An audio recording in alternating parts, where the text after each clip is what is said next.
Hello everyone, welcome back to our channel Pedagogy Station, a one-stop solution to all your pedagogy problems. So students, जैसा कि आपको पता है कि हमने लास्ट क्लास में पढ़ा था हेरिडिटी के बारे में और हेरिडिटी की कुछ थियोरीज थी जैसे कि Darwin's theory, Lamarck's theory, गिल्टन्स theory, उनके बारे में पढ़ा था। तो उस वीडियो का लिंक डिस्क्रिप्शन बॉक्स में दे दिया गया है, आप वहाँ पर जाकर उस वीडियो को देख सकते हैं। इस वीडियो में हम उसी हेरिडिटी के पार्ट को आगे कंटिन्यू करेंगे और हम लोग आज पढ़ेंगे लॉज ऑफ हेरिडिटी को। आगे बढ़ने से पहले मैं अपने बारे में बता देती हूँ। I am Shruti and you can read more about me from this slide. साथ ही अगर आपको ये वीडियो पसंद आए तो आप लाइक कीजिए। आपका कोई भी डाउट या सजेशन है तो कमेंट सेक्शन में ड्रॉप कर सकते हैं। चैनल को सब्सक्राइब कीजिए और बेल आइकन को प्रेस कीजिए। साथ ही अगर आपको मेरी ये वीडियो PDF फॉर्मेट में चाहिए तो आप हमारे टेलीग्राम ग्रुप को ज्वाइन कर सकते हैं, उसका भी लिंक डिस्क्रिप्शन बॉक्स में दे दिया गया है। So let's start today's video with laws of heredity. So students, हमने लास्ट क्लास में पढ़ा था कि हेरिडिटी क्या होती है, कि जो पेरेंट्स के ट्रेट्स होते हैं उनका ट्रांसफ़र होना उनके ऑफस्प्रिंग्स में ही हेरिडिटी कहलाती है। तो कुछ थियोरीज थी। अब जो थियोरीज साइकोलॉजिस्ट ने की थी उनमें उन्होंने डिफरेंट एक्सपेरिमेंट्स करे थे। एक्सपेरिमेंट्स के बाद वो लोग किसी सोल्यूशन पर निकले थे। अब वो जिस सोल्यूशंस पर निकले उनके बाद फिर उन सोल्यूशंस के बेसिस पे लॉज बनी, कुछ प्रिंसिपल्स बने हेरिडिटी के। उन लॉज को हम इस वीडियो में कवर करेंगे। ऐसे तो बहुत सारी लॉज दी गई थी, लेकिन जो मोस्ट इम्पॉर्टेंट लॉज हैं जो कि एग्जामिनेशन में सबसे ज़्यादा पूछी जाती है, हम उन्हीं को इस वीडियो में कवर करेंगे। सो let's start. The theories of heredity further gave various laws and principles of heredity. जो हमने थियोरीज पढ़ी थी उन्होंने फिर बाद में उन थियोरीज के बेसिस पे ही साइकोलॉजिस्ट ने कुछ लॉज दिए, कुछ प्रिंसिपल्स दिए हेरिडिटी के, जिनमें से फर्स्ट लॉ है लॉ ऑफ सिमिलैरिटी या like beget like. Law of similarity को हम कभी कभी लाइक बेगेट लाइक भी बोल देते हैं। जैसा कि नाम से ही पता चल रहा है, लॉ ऑफ सिमिलैरिटी यानी कि कुछ ना कुछ सिमिलैरिटी है पेरेंट में और उसके ऑफस्प्रिंग में। सो फर्स्ट पॉइंट देख लेते हैं। According to this law, offsprings tend to be similar to parents.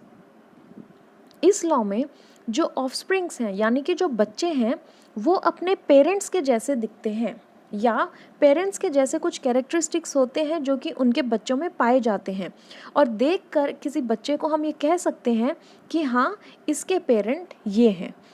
तो कहने का मतलब ये है कि जो पेरेंट्स हैं उन्हीं के जैसे ही उनके ऑफस्प्रिंग्स होते हैं, चाहे वो देखने में कह लो या उनके कलर को कह लो या उनके फेस के फीचर्स को कह लो या कुछ कैरेक्टरिस्टिक्स को कह लो, तो कुछ ना कुछ सिमिलैरिटी पेरेंट्स की ऑफस्प्रिंग में पाई जाती है। यही ये लॉ स्टेट करता है।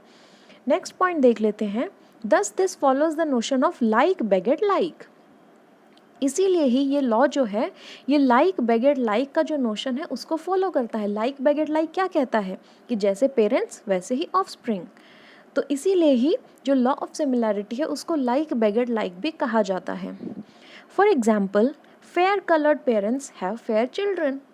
जैसा कि हम फोटो में भी देख सकते हैं कि जो दोनों पेरेंट्स हैं वो बहुत ज़्यादा फेयर हैं और ऐसे ही उनके बच्चे हैं जो कि बहुत ज़्यादा फेयर हैं। तो फेयर पेरेंट्स के फेयर ही बच्चे हुए। So this is an example of law of similarity. आगे देख लेते हैं। Next is our law of variation. अब लॉ ऑफ वेरिएशन से ही हमें पता चल रहा है, नाम से ही पता चल रहा है कि वेरिएशन है पेरेंट्स में और ऑफस्प्रिंग्स में, कुछ ना कुछ वेरिएशन है। और वो वेरिएशन ऐसी है कि ना वो कैरेक्टरिस्टिक पेरेंट में है और ना ही वो ऑफस्प्रिंग में उसके पेरेंट का कोई कैरेक्टरिस्टिक है। सो अब लॉ ऑफ वेरिएशन को देखते हैं। फर्स्ट पॉइंट इज चिल्ड्रन में वेरी और differ from their parents in one और अदर कैरेक्टरिस्टिक्स। यानी कि जो बच्चे हैं वो अपने पेरेंट्स से किसी ना किसी कैरेक्टरिस्टिक्स में अलग हैं। जो कैरेक्टरिस्टिक्स उनके पापा या मम्मी में नहीं है वो उन बच्चों में है, या जो कैरेक्टरिस्टिक्स उनके बच्चों में है वो उनके पेरेंट्स में नहीं है। तो कहीं ना कहीं पेरेंट्स में और बच्चों में डिफरेंस है। यही लॉ ऑफ वेरिएशन कहता है कि पेरेंट्स और बच्चे बिल्कुल 100% सिमिलर नहीं होते, कहीं ना कुछ डिफरेंस ज़रूर होता है। Second point is this happens because combination of genes and chromosomes a child gets from his or her parents depends on mere chance। और ये डिफरेंस पेरेंट्स और ऑफस्प्रिंग्स में क्यों आता है? क्योंकि हमने पढ़ा था कि क्रोमोसोम्स होते हैं और क्रोमोसोम्स के अंदर जीन्स होते हैं जो कि हेरिडिटी ट्रेट को पेरेंट्स से ऑफस्प्रिंग में लेकर के आते हैं। लेकिन वो जो क्रोमोसोम्स का कॉम्बिनेशन है वो क्या कॉम्बिनेशन बनता है, क्या उनके अंदर प्रोबेबिलिटी लगती है, वो एक बस चांस की बात है कि कौन सा क्रोमोसोम किस क्रोमोसोम के साथ पेयर होगा। तो ये बहुत ही मतलब एक बहुत ही ज़्यादा चांसेस की बात है कि कोई दो क्रोमोसोम्स ऐसे पेयर हो जाएं कि पेरेंट्स के कैरेक्टरिस्टिक्स टोटली अपने बच्चों में आ जाएं। तो ये जो है बिल्कुल चांसेस की बात होती है कि कौन से क्रोमोसोम्स पेयर हो रहे हैं। तो इसीलिए ही ये डिफरेंस आता है पेरेंट्स और ऑफस्प्रिंग्स में, क्योंकि जो क्रोमोसोम्स के पेयर हैं वो हो सकता है कि सेम ना बने, हो सकता है कि क्रोमोसोम्स के पेयर अपने पेरेंट्स से कुछ बदल के बच्चों में आए। तो इसीलिए ही ये जो वेरिएशन है पेरेंट्स और ऑफस्प्रिंग्स में बनती है, क्योंकि क्रोमोसोम की पेयरिंग जो है वो ज़रूरी नहीं होती कि पेरेंट्स के जैसी ही पेयरिंग बच्चों के अंदर आए। तो ये जस्ट एक चांस की बात होती है। सो इसीलिए ही वेरिएशन आ जाती है। Third point is it can also happen, as stated by the germplasm theory, that parents are trustee of age-old heredity and characteristics which they transfer in the form of germplasm to their offsprings. In such transfer, the offsprings may inherit characters of his ancestors which their immediate parents may not exhibit. तो हमने germ plasm theory पढ़ी थी, उसमें क्या कहा गया था कि जो हमारे बहुत ज़्यादा एंसेस्टर्स हैं, जो हमारे इमीडिएट पेरेंट्स हैं, या हमारे इमीडिएट पेरेंट्स की कुछ क्वालिटीज़ ऐसी हैं जो कि हम में आती हैं और कुछ हैं जो नहीं आती। जो हमारे ग्रैंड पेरेंट्स हैं उनकी कुछ क्वालिटीज़ हम में आती हैं, जो हमारे ग्रेट ग्रैंड पेरेंट्स हैं उनकी कुछ क्वालिटीज़ हमारे अंदर आती हैं, लेकिन कुछ क्वालिटीज़ ऐसी भी होती हैं जो हमारे बहुत पुराने एंसेस्टर्स में होती हैं और वो हमारे ऑफस्प्रिंग्स में आती हैं। ये हमारी जर्म प्लाज्म थियोरी थी कि जो हमारे बिल्कुल बहुत पुराने एंसेस्टर्स हैं उनके जो ट्रेट्स हैं वो कभी मरते नहीं हैं, लेकिन वो किसी ना किसी पीढ़ी में आकर दोबारा से रिफ्लेक्ट होते हैं, वो दोबारा से देखे जाते हैं किसी ना किसी पीढ़ी में।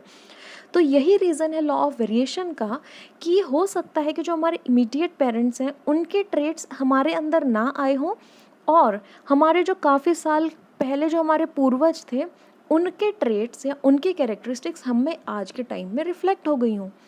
तो इसलिए भी हो सकता है कि वेरिएशन आई हो। Last point is that is Y sometimes it happens that dark parents may have fair children. जैसा कि हमें पिक्चर में भी दिख रहा है कि पेरेंट्स जो है वो दोनों डार्क हैं, लेकिन उनका एक बेबी जो है वो बहुत ज़्यादा फेयर है। तो यही रीज़न होता है कि जो डार्क पेरेंट्स हैं उनका फेयर बच्चा होता है, या बहुत ज़्यादा इंटेलिजेंट पेरेंट्स होते हैं तो उनका जो बच्चा होता है वो इतना इंटेलिजेंट नहीं हो पाता है। क्यों नहीं हो पाता है? कि हो सकता है जैसे कि इस इमेज में ये पिक्चर दिखाई है, पॉसिबिलिटी है कि ये जो फेयर बच्चा है ये अपने किसी बहुत ज़्यादा पुराने एंसेस्टर के जीन्स आए हों इस बच्चे में।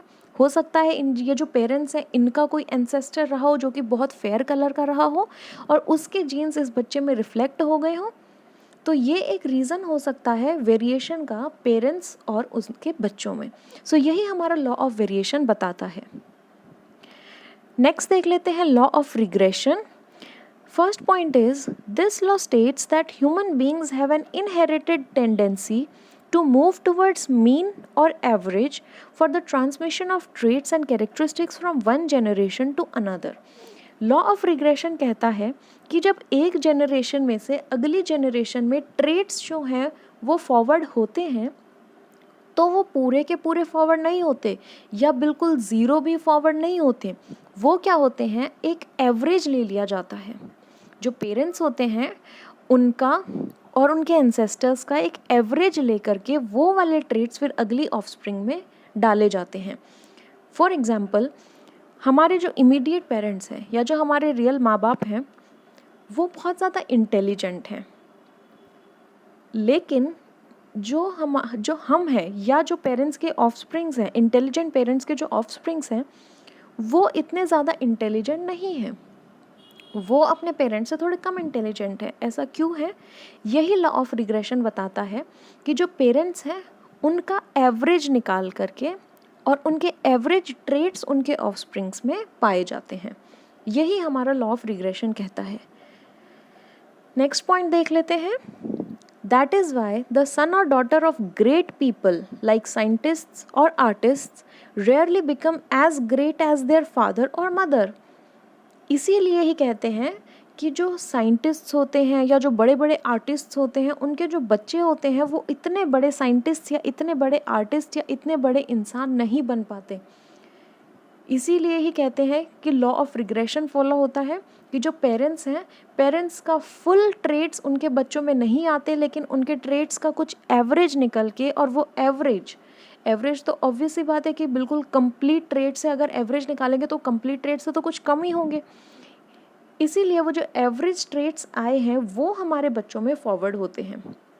इसीलिए ही जैसे जो बड़े बड़े आर्टिस्ट्स हैं या बड़े बड़े साइंटिस्ट्स हैं या बड़े बड़े जो पर्सनालिटीज़ हैं, उनके जो बच्चे होते हैं वो इतने ज़्यादा बड़े इंसान नहीं बन पाते हैं। क्यों? Because of law of regression, क्योंकि उनमें उतनी क्वालिटीज़ या उतने ट्रेट्स अपने पेरेंट्स के नहीं होते। अपने पेरेंट्स के ट्रेट्स का एवरेज उन बच्चों में पाया जाता है। Third point is, or the case may be that the children of dull parents may perform better than their parents। कि ये भी रीज़न हो सकता है कि अगर पेरेंट्स डल हैं तो उनके जो बच्चे हैं वो कहीं ना कहीं उनसे थोड़ा बेटर परफॉर्म कर जाए। कि हो सकता है कि जो एवरेज है पेरेंट्स के ट्रेट्स की, वो उनके पेरेंट्स के ट्रेट से कुछ ज़्यादा उभरी हुई हो या ज़्यादा अच्छी हो। तो जो एवरेज उनके पेरेंट्स की, डल पेरेंट्स की जो एवरेज है वो डल ना होके कुछ अबव डल, या एवरेज जो उनकी निकल के आई है उनके ट्रेट्स की वो डल से कुछ बेटर है जो कि उनके बच्चों में पाई गई है। इसीलिए ही जो बच्चे हैं वो अपने पेरेंट्स से कुछ बेटर परफॉर्म करते हैं। Last point is, hence this law is based on the transfer of average of characteristics of parents to their offsprings। इसीलिए जो लॉ ऑफ रिग्रेशन है इसमें क्या होता है कि जो पेरेंट्स के ट्रेट्स हैं उनका एवरेज उनके बच्चों में पाया जाता है। ये हमारी 3 लॉ थी हेरिडिटी की, लॉ ऑफ सिमिलैरिटी या like beget like, law of variation and law of regression. ये तीनों की तीनों बहुत ज़्यादा इम्पॉर्टेंट है एग्जामिनेशन पॉइंट ऑफ व्यू से, और इन्हीं से ज़्यादातर क्वेश्चंस उठाए जाते हैं। सो अब हम देख लेते हैं कि educational implications of laws of heredity, कि जो लॉज ऑफ हेरिडिटी हैं वो किस तरह से एजुकेशन फील्ड में अप्लाई होती हैं। First point is, children are not complete replica of their parents, so teachers must not expect the same characteristics और traits in children as found in parents. कहा गया है कि जो बच्चे हैं वो बिल्कुल 100% कॉपी नहीं होते अपने पेरेंट्स की। कहीं ना कहीं बच्चों के अंदर डिफरेंसेस पाए जाते हैं उनके पेरेंट्स के कंपैरिजन में। इसीलिए ही एक टीचर को कभी भी एक बच्चे को उसके पेरेंट्स के अकॉर्डिंग नहीं देखना चाहिए। हो सकता है पेरेंट्स इंटेलिजेंट हो लेकिन बच्चे जो हैं वो इतने इंटेलिजेंट ना हो, तो टीचर एक्सपेक्ट करे कि तुम्हारे पेरेंट्स तो बहुत ज़्यादा इंटेलिजेंट है और तुम तो स्टडी में बिल्कुल भी परफॉर्म नहीं कर पा रहे हो, ऐसा क्यों है। तो टीचर को ये समझना चाहिए कि हेरिडिटरी ट्रेट्स के कारण हो सकता है बच्चा लॉ ऑफ वेरिएशन के कारण अपने पेरेंट्स जितना इंटेलिजेंट ना हो। तो इसलिए टीचर को कभी भी पेरेंट्स के साथ बच्चे को कंपेयर नहीं करना चाहिए। Second point is, according to law of regression, we found that dull parents may have bright children, hence the teacher should not neglect a child of dull parents। और अगर हम लॉ ऑफ रिग्रेशन को देखें जिसमें कि हमने देखा था कि जो डल पेरेंट्स होते हैं उनके जो बच्चे होते हैं वो कहीं ना कहीं ब्राइट होते हैं। तो इसलिए एक टीचर को ये भी नहीं देखना चाहिए कि अगर तुम्हारे पेरेंट्स डल हैं तो तुम्हें भी डल होना चाहिए, तुम इतनी इंटेलिजेंट कैसे हो। या टीचर को ये नहीं सोचना चाहिए कि तुम्हारे पेरेंट्स बिल्कुल डल हैं तो मैं तुम्हारे ऊपर बिल्कुल ध्यान ही नहीं दूंगी, ऐसा भी नहीं होना चाहिए। क्योंकि कहीं ना कहीं लॉ ऑफ रिग्रेशन कहता है कि डल पेरेंट्स के बच्चे जो हैं वो इंटेलिजेंट हो सकते हैं। Third point is, germ cells or genes are true basis of transmission of hereditary characteristics। Deficiency in bodily or somatic structure of parents are not transferred to children, hence treating children of impaired parents differently should not be done।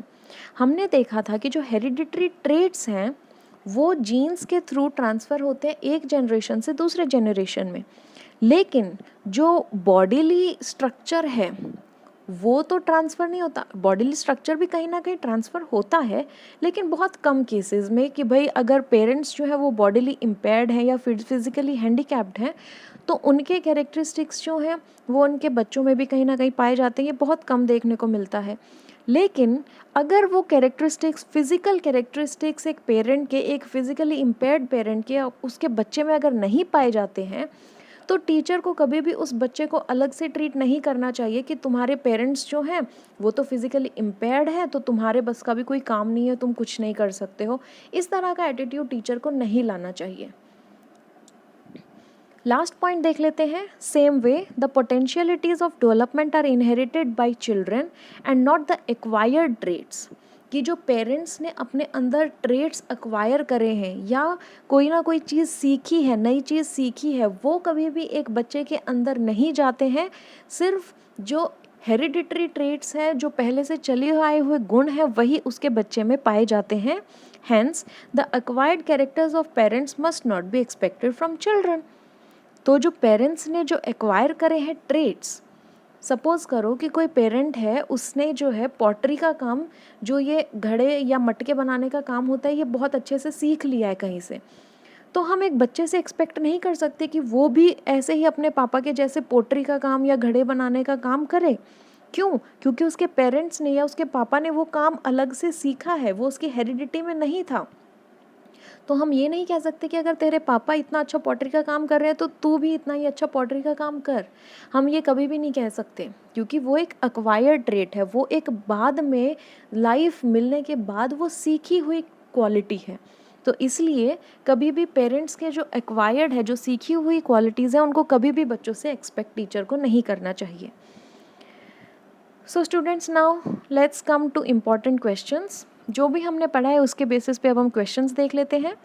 Question number 1 कहता है, parents with curly hair have a child with curly hair, this is an example of dash. So students, हमने पढ़ा था कि like beget like की जो एक law थी या लॉ ऑफ सिमिलैरिटी पढ़ी थी, कि जिसमें कहा गया था कि जैसे पेरेंट्स हैं वैसे ही बच्चे हैं। तो यहाँ पर कहा गया कि पेरेंट्स के बाल करली हैं, घुंघराले बालों वाले पेरेंट्स हैं, और उनके जो बच्चे हैं वो भी घुंघराले बालों वाले हैं। तो ये कौन सी लॉ का एग्जाम्पल है? A law of regression, B law of similarity, C like beget like, या D both B and C. So students, correct answer is D, both B and C, because law of similarity और like beget like एक ही law है। So the correct answer is both B and C. Question number 2, sometimes it happens that dark parents may have fair children. This happens because of which law of heredity? कभी कभी ऐसा होता है कि जो थोड़े डार्क कॉम्प्लेक्शन के, थोड़े डार्क कलर के पेरेंट्स होते हैं, उनके जो बच्चे होते हैं वो बहुत ज़्यादा फेयर हो जाते हैं। ऐसा क्यों है? A law of similarity, B law of variation, C law of regression, या D none of the above. So students, हमने पढ़ा था कि लॉ ऑफ वेरिएशन में होता है कि पेरेंट्स के कैरेक्टरिस्टिक्स कुछ ऐसे होते हैं जो कि बच्चों में नहीं पाए जाते हैं, या बच्चे अपने पेरेंट्स से कुछ डिफरेंट होते हैं। तो ये हमारा लॉ ऑफ वेरिएशन में था। So correct answer is B, law of variation. Question number 3 देख लेते हैं। Which law states that human beings have an inherited tendency to move towards mean or average for the transmission of traits and characteristics from one generation to another? कौन सी वो law थी जिसमें हमने पढ़ा था कि जो ऑफस्प्रिंग्स हैं या जो बच्चे हैं, उनके अंदर उनके जो पेरेंट्स होते हैं उनके कैरेक्टरिस्टिक्स का एवरेज पाया जाता है। सो ये हमने पढ़ा था लॉ ऑफ रिग्रेशन में। So the correct answer is B, law of regression. Question number 4 देख लेते हैं। Which cells are true basis of transmission of heredity characteristics? जो हेरिडिटी कैरेक्टरिस्टिक्स होती हैं वो कौन से सेल्स द्वारा ट्रांसफ़र करी जाती है पेरेंट्स से ऑफस्प्रिंग में? A red blood cells, B white blood cells, C germ cells और जीन्स, या फिर D both A and B. So students, हमने पढ़ा था कि जो जर्म सेल्स होते हैं या जो जीन्स होते हैं वही पेरेंट्स से उनके बच्चों में हेरिडिटी को ट्रांसफ़र करते हैं। So the correct answer is C, germ cells और जीन्स। सो आज की ये वीडियो यहीं ख़त्म होती है और हमारा जो हेरिडिटी की थियोरीज और लॉज है वो भी यहीं फिनिश होती हैं। So thank you so much students for watching. And अगर आपको ये वीडियो पसंद आई है तो लाइक कीजिए। आपका कोई भी डाउट या सजेशन है तो कमेंट सेक्शन में ड्रॉप कर सकते हैं। चैनल को सब्सक्राइब कीजिए और बेल आइकन को प्रेस कीजिए। साथ ही अगर आपको मेरी ये वीडियो PDF फॉर्मेट में चाहिए तो आप हमारे टेलीग्राम ग्रुप को ज्वाइन कर सकते हैं, उसका भी लिंक डिस्क्रिप्शन बॉक्स में दे दिया गया है। So thank you so much for watching.